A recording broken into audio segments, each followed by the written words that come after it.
J'aime beaucoup le chant que nous venons de prendre ensemble et vous allez le voir, il est tout à fait en phase avec le sujet que nous allons partager ensemble ce matin. Ton nom résonne, ton amour m'appelle pour découvrir la bonne nouvelle. Ta voix me dit tout est accompli, j'ai tout payé, alors va et vis grâce. Sur grâce, tu as tout offert, grâce sur grâce, tu as tout offert, chemin étroit, chemin de la foi, j'avancerai en suivant tes pas, mon seul désir.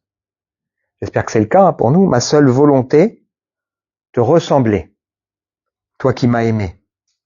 Simplement par amour, Jésus, tu es là, simplement par amour, tu m'ouvres tes bras, simplement par amour, tu veilles sur moi. Waouh! Ce matin, nous allons effectivement parler de l'amour de Dieu. On va parler d'un amour proclamé, d'un amour prouvé, d'un amour manifesté.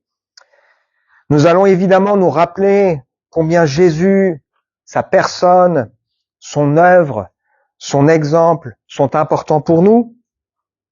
Nous allons souligner notre foi dans la grâce, notre attachement à la grâce de Dieu et notre désir de ressembler au Seigneur. Alors ça m'amène à deux questions pour introduire le sujet de ce matin. Savez-vous combien de fois se trouve le qualificatif chrétien dans la Bible? Allez, les enchères. Non, pas 0. 3 fois. La première fois, on le trouve dans le livre des Actes, au chapitre 11. On nous explique que c'est à Antioche que pour la première fois, les disciples furent appelés chrétiens. La deuxième fois, c'est toujours dans le livre des Actes, au chapitre 26. Paul se trouve à Césarée, emprisonné. Il est en train de rendre témoignage au roi Agrippa. Et le gouverneur Festus essaie de faire taire Paul en lui disant qu'il est fou, que son grand savoir le fait déraisonner. Et donc, Paul va dire au roi Agrippa, mais toi tu crois aux prophètes? Et il évoque le fait que il avait été annoncé que Jésus souffrirait, qu'il ressusciterait, et cet homme est travaillé, touché par le message. Et donc Paul l'interpelle et on a le roi Agrippa qui lui dit, bientôt tu vas me convaincre de devenir chrétien. Et puis la troisième fois, on le trouve dans la première lettre de Pierre, au chapitre 4, au verset 16, où il est question de souffrir comme un chrétien, sans en avoir honte, mais plutôt en glorifiant le nom du Seigneur. Et ça nous amène à la question qui va être le titre d'aujourd'hui, la deuxième question. Sais-tu pourquoi les disciples ont été appelés chrétiens? Sous-entendu, et toi? Es-tu réellement un chrétien? Alors on découvre qu'en fait c'est une moquerie, un colibé, pour dire que ces personnes qui clairement prétendent croire en Jésus, revendiquent leur attachement, leur désir d'obéir au Seigneur, leur foi, leur assurance quant à sa résurrection, leur désir de conformer leur vie à son exemple, qu'ils évoquent une vie transformée, une assurance, eh bien on les appelle des petits Christ, c'est-à-dire des chrétiens.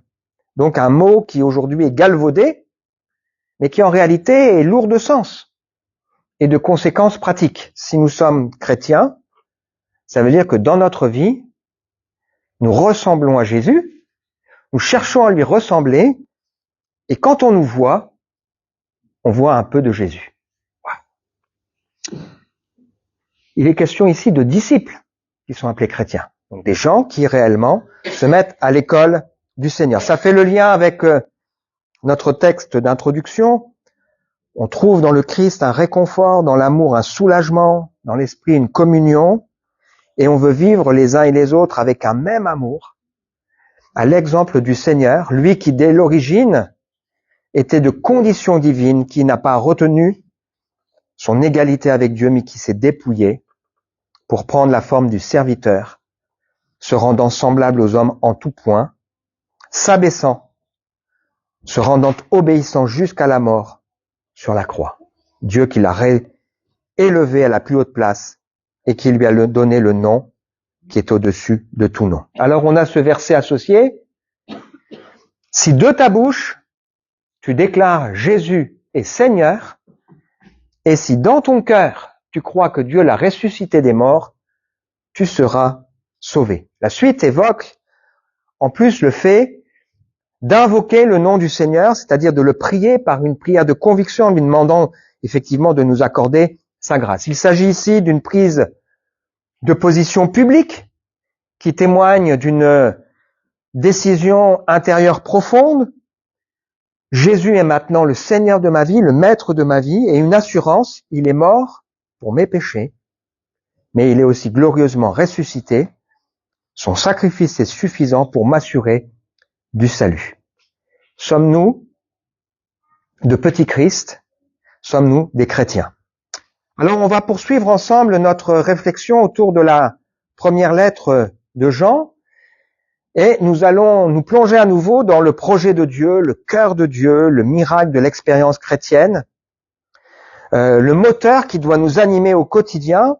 Et comme j'ai déjà eu l'occasion de le dire tout à l'heure, nous allons plus particulièrement souligner 3 aspects de l'amour de Dieu: un amour proclamé, un amour prouvé et un amour encore aujourd'hui manifesté. Mais avant ça, le texte nous invite à faire une petite parenthèse qui, en réalité, vous allez le voir, n'en est pas une. C'est une mise en garde par rapport aux voix qui peuvent se faire entendre et vis-à-vis desquelles nous devons être particulièrement prudents. Il y a beaucoup de philosophie, il y a beaucoup de choses qui circulent, même dans le domaine chrétien, des choses qui sont flatteuses, qui sont agréables, des choses à la mode, des choses en vogue, mais qui n'ont rien à voir avec l'évangile et qui n'ont rien à voir avec la portée de l'évangile.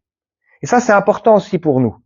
C'est pas seulement qu'on veut vivre dans la vérité, mais la vérité est infiniment plus grande et plus puissante. L'expérience que le Seigneur nous propose est tellement au-dessus de ce que ces faux enseignements nous laissent circuler. On se replonge dans le contexte du texte d'aujourd'hui. On a vu que cette lettre est en 2 parties. Une première partie qui nous parle de la communion que nous sommes appelés à vivre avec le Seigneur, et la deuxième partie qui nous parle plus précisément de la filiation, le fait qu'on devient ses enfants. Ce texte fort, voyez combien le Père nous a aimés, pour que nous puissions être appelés enfants de Dieu, et nous le sommes. C'est un privilège. Mes chers amis, dès à présent, nous sommes déjà enfants de Dieu. Et ce que nous serons un jour n'a pas encore été rendu manifeste. Nous savons que lorsque le Christ paraîtra, nous serons semblables à lui, car nous le verrons tel qu'il est. Tous ceux qui fondent sur le Christ une telle espérance se rendent eux-mêmes purs, tout comme le Christ est pur. Donc, il y a ce que nous sommes, enfants de Dieu, ce que nous serons, complètement transformés à la ressemblance de Jésus, et puis ce que nous voulons être dès à présent, purs à l'honneur du Seigneur. Or, qu'est-ce que Dieu nous commande? Oh, plein de choses, hein. En fait, pas grand-chose. De placer notre confiance en son Fils Jésus-Christ. Et de nous aimer les uns les autres, comme il l'a lui-même prescrit. Si on fait ça, tout le reste, est contenu dans cette pensée. Celui qui obéit à ses commandements demeure en Dieu, Dieu demeure en lui, et en quoi reconnaissons-nous qu'il demeure en nous? À l'esprit qu'il nous a donné. Qu'est-ce que Dieu attend de nous? Que nous placions notre confiance dans son Fils, Jésus-Christ, et que nous nous aimions les uns les autres.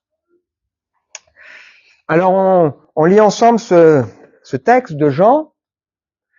Mais attention, mes chers amis, ne vous fiez pas à n'importe quel esprit. Mettez les esprits à l'épreuve pour voir s'ils viennent de Dieu, car bien des prophètes de mensonges se sont répandus à travers le monde. Voici comment savoir s'il s'agit de l'Esprit de Dieu. Tout esprit qui reconnaît que Jésus-Christ est devenu véritablement un homme vient de Dieu. Tout esprit, au contraire, qui ne reconnaît pas ce Jésus-là, ne vient pas de Dieu, c'est l'esprit de l'Antichrist. dont vous avez entendu annoncer la venue. Eh bien, dès à présent, cet esprit est dans le monde. Vous, mes enfants, vous appartenez à Dieu. Vous avez la victoire sur ces prophètes de mensonges. Car celui qui est en vous est plus puissant que celui qui inspire ce monde. Eux, ils font partie du monde. C'est pourquoi ils tiennent le langage du monde et le monde les écoute. Mais nous appartenons à Dieu. Celui qui connaît Dieu nous écoute, mais celui qui n'appartient pas à Dieu ne nous écoute pas. De cette manière, nous pouvons distinguer l'esprit de la vérité de l'esprit de l'erreur. Amen. Ici, il y a une petite parenthèse avant de nous plonger sur la suite, mais vous allez voir qu'en réalité, c'est quelque chose d'important. Attention à ce que nous entendons, attention à ce que nous écoutons. On sait que notre société est envahie de fake. Il y a l'IA maintenant où il faut vraiment être prudent, se méfier. Mais c'est aussi vrai dans le domaine de la foi. Et ce n'est pas parce que on parle de Dieu, ce n'est pas parce qu'on parle de Jésus, c'est pas parce qu'on parle de la Bible, c'est pas parce qu'on évoque le Saint-Esprit que c'est OK. Et l'apôtre Jean trouve important de nous dire que nous avons besoin de discernement pour pouvoir dire non au message séducteur.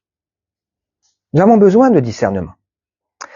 La semaine dernière, j'ai été un livre vivant, j'ai eu l'occasion de le dire, donc ce qui est organisé par la ville d'Épinal pour la 4e année, donc samedi après-midi et dimanche après-midi, et merci Seigneur, plusieurs personnes ont souhaité entendre le témoignage de comment je suis devenu pasteur et de mon cheminement de vie. Et plusieurs fois, les gens qui étaient là, qui étaient assez ouverts, étaient attentifs en se demandant mais comment on devient pasteur? Est-ce qu'il y a des études ou est-ce que finalement c'est autoproclamé? Évidemment qu'il y a des études, évidemment qu'il y a une reconnaissance, évidemment qu'il y a une validation. Et c'est important effectivement parce que on comprend bien que les gens de l'extérieur se méfient et se disent il faut faire attention avec tout ce qu'on entend, avec tout ce qu'on voit, que évidemment il y a quelque chose de sérieux, quelque chose qui soit réellement posé. Et la lettre de Paul aux Éphésiens nous dit que le projet de Dieu, c'est que nous ne soyons pas flottants, emportés à tout vent de doctrine par la ruse, la tromperie, la séduction des hommes. C'est pour ça que Dieu a donné à l'Église des ministères pour pouvoir nous garder dans la vérité. Dès le jardin d'Éden, le diable, qu'est-ce qu'il a fait? Il a jeté le doute sur ce que Dieu a dit. Dieu a-t-il réellement dit? Est-ce que vraiment tu as bien compris? Puis ensuite, il a remis en question ce que Dieu a dit. Non mais si vous en mangez, vous ne mourrez pas. Et puis ensuite, il a déformé la réalité. Ah, vous serez comme Dieu, connaîtrez le bien et le mal. Et donc là, ce que le diable utilise, c'est il crée le doute, il remet en question ce que Dieu a dit, et puis ensuite il déforme les propos du Seigneur. C'est là le combo gagnant pour nous éloigner de la vérité. Le doute, la remise en question et une déformation. La parole de Dieu est certaine, entièrement digne d'être reçue. Jésus-Christ est venu sauver des pécheurs, et Paul se présente comme étant l'un d'eux, un exemple et un modèle. Et donc ou Jean nous dit ici, éprouvez, mettez à l'épreuve pour savoir si ce qu'on vous enseigne est vraiment exact. Et je pense que c'est important pour nous, ça fait partie des valeurs de l'Église. On veut que chacun ait des convictions fortes, de pouvoir vérifier si l'enseignement qui est dispensé ou ce que vous écoutez sur Internet ou dans un livre soit correct. Vous avez cet exemple dans le livre des Actes, dans la ville de Bérée. Paul et Silas arrivent dans cette ville, ils viennent de quitter Thessalonique, et les gens de la synagogue ont des sentiments, un cœur ouvert, des sentiments nobles, et ils reçoivent la parole avec beaucoup d'empressement. Mais qu'est-ce qu'ils font? Ils vérifient chaque jour dans l'Ancien Testament si ce qu'on leur a dit était exact, pour s'assurer qu'on n'était pas en train de leur dire des bêtises. Donc ici, on a ce rappel que nous avons besoin de discernement parce qu'il y a un faux enseignement, un déséquilibre, parce que le diable lui-même se déguise, et c'est la stratégie du cheval de Troie, il s'insère pour jeter le trouble et nous éloigner finalement de la vérité. Et donc on a besoin de discernement, et comment discerner ? Bien en particulier en étant attaché à la personne du Christ, Jésus. Parce que le diable va particulièrement toucher à la personne de Jésus, remettant en question la double nature qui est la base de notre foi. Jésus, qui est Dieu, qui a accepté par amour pour nous de renoncer à sa position divine pour un temps, pour se revêtir de notre humanité. Jésus qui est venu comme un simple homme, un homme qui a été parfait, mais qui vivait cette communion intime avec le Seigneur, nous donnant un exemple. Jésus qui a offert sa vie sur la croix, et Jésus qui est souverainement élevé, le Seigneur de nos vies. Le Père et moi, nous sommes un. Si vous me connaissez, vous connaîtriez aussi mon Père. Celui qui me rejette, rejette celui qui m'a envoyé. Il est le chemin, la vérité, la vie. Nul ne vient au Père que par nous, que par lui, pardon. Et heureusement, ce texte nous dit que notre expérience de foi, c'est que le Seigneur nous a donné son esprit. Et que finalement, nous sommes sous la protection de Dieu. Et heureusement. L'expérience de la foi chrétienne, c'est un miracle. Il y a à la fois mon cœur qui s'ouvre et il y a quelque chose de miraculeux qui se produit. C'est la même chose avec la foi. À un moment donné, j'ai envie de croire et Dieu me donne le don de la foi. Quand, par exemple, Pierre confesse « Tu es le Christ », Jésus lui dit « C'est pas la chair et le sang qui t'ont révélé ça, mais c'est mon Père qui est dans le ciel. Il te l'a révélé. » Et quand on accepte et qu'on se tourne vers le Seigneur, eh bien, il y a aussi quelque chose de miraculeux qui se produit. Le Seigneur nous remplit, nous baptise de son esprit, il nous fait naître à la vie nouvelle. Le Saint-Esprit vient vivre en nous, faisant de nous de nouvelles créatures, accomplissant la promesse donc d'Ézéchiel, je mettrai en eux mon esprit, je leur enseignerai mes voies, et ils seront donc mes enfants. Ça nous amène au cœur du message, et vous allez voir que ce cœur du message de ce matin nous montre combien l'expérience de la foi chrétienne, où Jésus, on comprend qu'il est mort pour nous, mais qu'il est aussi monté au ciel pour nous donner le Saint-Esprit qui vient vivre en nous. On va voir ensemble que c'est vraiment important pour nous. Et on veut lire donc la suite de ce texte. Mes chers amis, aimons-nous les uns les autres, car l'amour vient de Dieu. Celui qui aime est né de Dieu et il connaît Dieu. Qui n'aime pas n'a pas connu Dieu, car Dieu est amour. Voici donc comment Dieu a démontré qu'il nous aime. Il a envoyé son Fils unique dans le monde pour que par lui nous ayons la vie. Voilà en quoi consiste l'amour. Ce n'est pas nous qui avons aimé Dieu, mais c'est lui qui nous a aimés. Aussi a-t-il envoyé son Fils pour apaiser la colère de Dieu contre nous en s'offrant pour nos péchés. Amen. Tout d'abord, c'est un amour proclamé. Dieu est amour. L'amour ne définit pas Dieu, mais c'est Dieu lui-même qui définit l'amour. Et ça, c'est important, parce que sinon, on va essayer de faire entrer Dieu dans notre conception de l'amour. Mais c'est Dieu, sa nature même, qui nous révèle ce qu'est l'amour. Et l'amour de Dieu, et ça c'est important, n'est pas conditionnel. Dieu m'aime. Dieu t'aime. Il t'a toujours aimé et il t'aimera toujours. Et son amour se voit dans chacun de ses actes. Tout ce que Dieu fait est empreint de son amour. La création révèle l'amour de Dieu. La patience de Dieu se manifeste aussi dans le soutien qu'il donne à ce monde malheureusement qui a rejeté Dieu. Dieu fait lever son soleil chaque jour sur les gens qui le suivent comme sur les gens qui le rejettent. Il fait pleuvoir sur les justes comme sur les injustes parce que Dieu est amour. Et le choix que Dieu a fait de de nous appeler à lui repose sur quoi? Non pas sur nos mérites, non pas sur le fait qu'à un moment donné, il a été touché par notre souffrance. Non, il repose sur le fait que Dieu est amour. Et rien ne pourra nous éloigner de l'amour de Dieu. Quand bien même nous sommes méchants, quand bien même nous sommes rebelles, Dieu est amour. L'apôtre, ou plutôt dans le livre du Deutéronome, il nous est dit que Dieu n'a pas choisi, et c'est la même chose pour nous, le peuple d'Israël parce qu'il surpasse en nombre les autres peuples. Au contraire, il est le moindre de tous les peuples, mais parce que Dieu vous aime. Dieu nous a choisis. Pourquoi? Parce qu'il nous aime.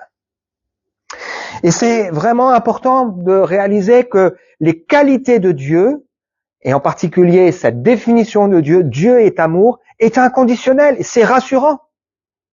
C'est la même chose avec sa fidélité. Dieu est fidèle. C'est pour ça que la Bible, elle dit que même si je suis infidèle, il reste fidèle. C'est la même chose avec sa miséricorde. Dieu est miséricordieux.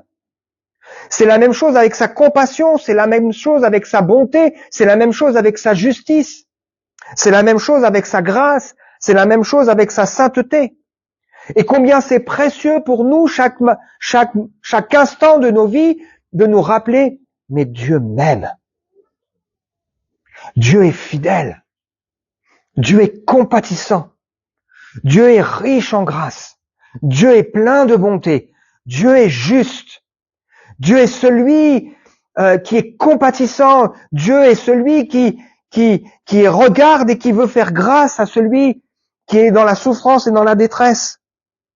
Et son amour se manifeste dans sa patience, son amour se manifeste dans sa providence, son amour se manifeste dans les exaucements, son amour se manifeste aussi dans les non-exaucements. Quand Dieu n'exauce pas ma prière, il le fait par amour. Quand Dieu ne dit pas oui à quelque chose, il le fait aussi par amour. Pourquoi? Parce que tout ce que Dieu fait est empreint de son amour. Dieu est amour. Un amour proclamé, et nous voulons proclamer dans ce lieu, Dieu est amour. Mais aussi un amour prouvé, démontré. Comment? Dans la personne de Jésus-Christ. Dieu prouve son amour alors que nous étions encore des pécheurs, rebelles, méchants. Christ est mort pour nous. Et l'incarnation de Jésus est là comme la preuve suprême de l'amour de Dieu pour nous. Jésus est venu pour révéler le cœur de Dieu. Il est le reflet de la gloire de Dieu, l'empreinte de sa personne. La grâce et la vérité sont venues par Jésus-Christ. Personne n'a jamais vu Dieu. Jésus, son Fils, est celui qui nous le fait connaître. Il pose son regard sur les cabossés de la vie que nous sommes, sur les hypocrites, sur les méchants, sur les gens rejetés. Jésus est venu pour nous offrir et nous révéler l'amour de Dieu. Sa venue n'est pas le résultat d'une simple émotion de Dieu qui voit la détresse de l'être humain, c'est bien plus. Il incarne l'amour, il incarne le projet de Dieu. Il a été envoyé pour apaiser la colère en s'offrant pour nos péchés. Il est venu expier, c'est-à-dire prendre sur lui la condamnation, de sorte que nous pouvons dire il n'y a plus de condamnation maintenant, pour que grâce à lui nous puissions vivre dans la présence de Dieu. Voilà pourquoi la Bible nous dit débarrassez-vous du péché, du fardeau, courez les yeux fixés sur Jésus. Il a ouvert pour nous le chemin de la foi, il la porte à la perfection, il avait en vue la joie qui lui était réservée, il a enduré la mort sur la croix, en méprisant la honte, attaché à un tel supplice. Désormais, il siège à la droite du trône de Dieu, il a enduré contre sa personne une telle opposition de la part des pécheurs, alors ne vous découragez pas et ne vous laissez pas abattre. C'est lui qui a fait le premier pas. Dieu est amour, son amour a été prouvé, manifesté en Jésus-Christ. La question pour nous, c'est comment réagissons-nous à l'appel de l'amour de Dieu en Jésus, à la main tendue de Jésus, au corps étendu de Jésus pour nous sur la croix? Comment réagissons-nous à l'amour du Seigneur, allons-nous entrer dans son projet, entrer dans le projet du Seigneur. La lumière qui révèle le cœur, celui qui a été fait péché pour nous. Rares sont les hommes qui veulent qu'on se souvienne de leur mort. Souvent, les gens veulent qu'on oublie qu'ils sont morts et qu'on se souvienne de leur vie. Mais Jésus, lui, il a instauré la scène pour que nous n'oublions pas combien il est mort pour nous. Il a offert sa vie en sacrifice. Et la scène est là aussi pour nous rappeler qu'un jour le Seigneur est aussi ressuscité, qu'il est toujours vivant et qu'il est à la droite de Dieu, intercédant pour nous. Un amour proclamé, un amour révélé dans la personne de Jésus et un amour qui est appelé à être manifesté. Alors comment l'amour de Dieu, proclamé, prouvé, se manifeste-t-il aujourd'hui? Eh bien, on lit la suite. Mes chers amis, puisque Dieu nous a tant aimés, nous devons nous aussi nous aimer les uns les autres. Dieu, personne ne l'a jamais vu, mais si nous nous aimons les uns les autres, Dieu demeure en nous et son amour se manifeste pleinement parmi nous. Voici comment nous savons que nous demeurons en lui et qu'il demeure en nous. C'est par son esprit qu'il nous a donné. Nous l'avons vu de nos yeux, nous en parlons en témoin. Le Père a envoyé son Fils pour être le sauveur du monde. Si quelqu'un reconnaît que Jésus est le Fils de Dieu, Dieu demeure en lui et lui en Dieu. Et nous avons connu l'amour que Dieu nous porte et nous y avons cru. Dieu est amour. Celui qui demeure dans l'amour demeure en Dieu et Dieu demeure en lui. Vous avez vu combien de fois ce verbe ressort de ce texte, demeurer. Dieu demeure en nous. Nous demeurons en lui, il demeure en nous. Dieu demeure en lui, Dieu demeure dans celui qui demeure dans son amour. Il reste et il vit en nous. Et c'est là qu'on touche à un élément essentiel de l'expérience de la foi. L'expérience de la foi, ce n'est pas seulement le Seigneur qui pardonne nos péchés, mais c'est le Seigneur qui vient faire sa demeure en nous, qui fait de nos corps, de nos vies, de notre cœur le temple du Saint-Esprit, qui vient nous communiquer la vie de Dieu. Jean chapitre 14 verset 16, alors il le met au futur puisqu'il fallait qu'il monte au ciel pour cela. Je demanderai au Père de vous donner un autre défenseur afin qu'il reste pour toujours avec vous, l'Esprit de vérité, celui que le monde est incapable de recevoir parce qu'il ne le voit pas et ne le connaît pas. Quant à vous, vous le connaissez, il demeure auprès de vous et il sera en vous. Aujourd'hui, notre corps est devenu le temple du Saint-Esprit qui est en nous, que nous avons reçu de Dieu, et nous sommes donc consacrés au Seigneur. Si notre corps est devenu le temple du Saint-Esprit, ça veut dire qu'on est consacré à Dieu, normalement. Et puisque nous avons en nous la vie de Dieu, nous manifestons en nous les caractéristiques de Dieu, c'est-à-dire l'amour. Parce que Dieu est amour. Et donc, il y a quelque chose d'important pour nous par rapport à ça, c'est qu'il y a des témoignages qui se complètent. Je confesse que Jésus-Christ est le Seigneur de ma vie. Je confesse que Jésus-Christ est ressuscité. Le Saint-Esprit confesse à mon esprit que je suis bien enfant de Dieu et Dieu manifeste à travers ma vie son amour. Il atteste et il manifeste à travers nous aussi son amour. Ça veut dire que s'aimer les uns les autres, c'est pas seulement un commandement, c'est un privilège, c'est une conséquence de notre appartenance, c'est ce que nous devons vivre et faire pour la gloire du Seigneur. L'Écriture se résume par « tu aimeras ton prochain » comme toi-même. Mais il y a ici quelque chose qui est propre à l'Église. Dans l'Église, il doit y avoir cet amour les uns pour les autres. Pourquoi?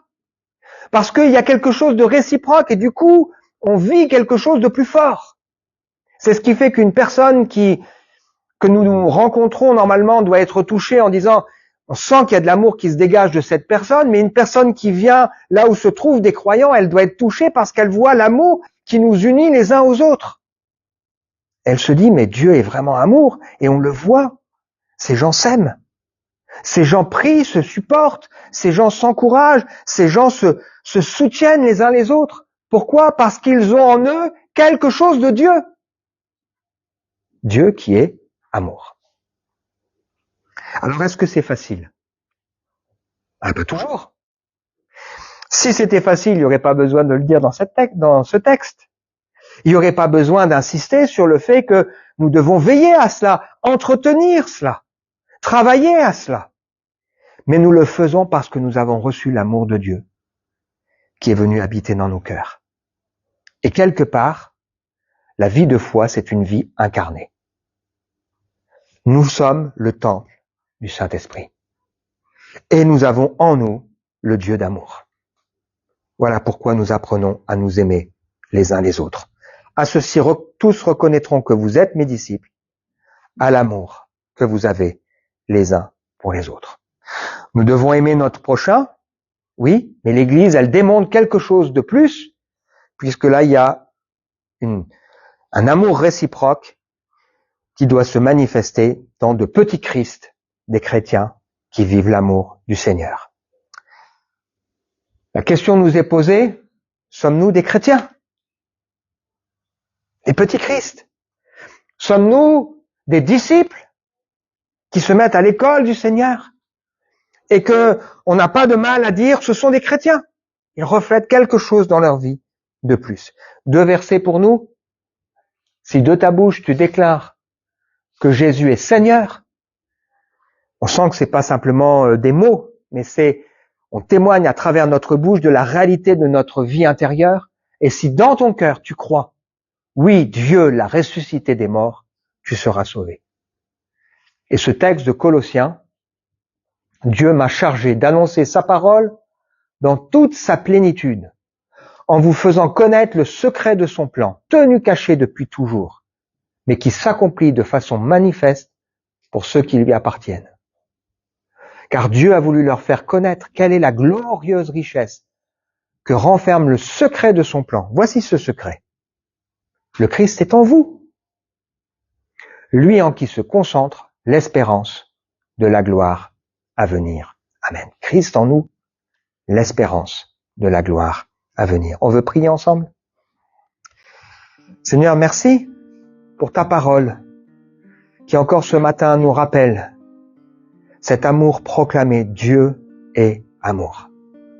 Cet amour révélé dans la personne et dans l'œuvre de Jésus-Christ. Et cet amour aujourd'hui manifesté au monde à travers nos vies et à travers ce qui nous unit les uns aux autres.